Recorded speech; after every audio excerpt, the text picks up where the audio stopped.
Hello, today I'll be talking about the topic of marriage and 3 theologian views on marriage. Sally, define marriage in the medieval age. In the medieval times, marriage was quite different than today. Women didn't have a choice as to who they would marry, and most of the time, husbands and wives were generally strangers until they first met. Marriage back then was not based on love. If love was involved at all, it came after the couple had been married.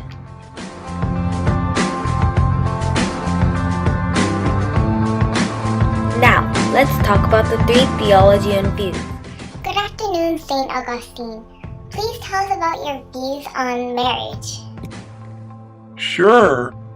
Well, first of all, my name is St. Augustine and I am known as an influential early Christian theologian. I was born with both of my parents as a devout Christian.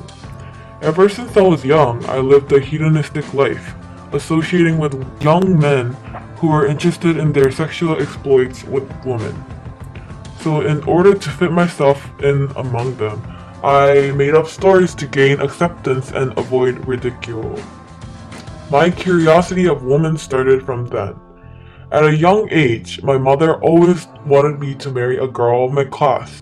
However, contrary to my mother's view, I believe that one should marry a woman who is the true love of one's life. So, for my mother's satisfaction, I waited 2 years until my fiancé came of age and broke up the engagement. So I ended up not marrying the woman that my mother wanted me to. Thank you, St. Augustine. Now let's hear from Alypius of Thagist. Good afternoon. I was born in the same town as Augustine, and he was younger than me. Despite our age and education difference, our friendship was key to our relationship. As you have heard from Augustine, I hold a strong belief on the topic of marriage.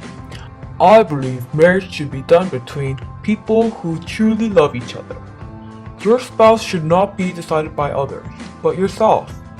I also think marriage interferes with the opportunity for Augustine to talk about and search for wisdom with his friends. Marriage should not be forced by another, and one should consider marriage when they can fully commit oneself into each other. In my student days at the Carthage, Augustine helped me to become who I am. Therefore, I believe I influenced Augustine's belief on marriage as well. Thank you, Alypius. Now, last but not least, we will hear from St. Nicholas the Great. Hello, people. I, St. Nicholas the Great, was involved in a desperate struggle with the inviolability of marriage. A case where I was involved was when a wife of Count Basso left him for a paramour. I commanded the bishops in the dominions of Charles the Bald to excommunicate her. As she ignored my command, she was put under the ban.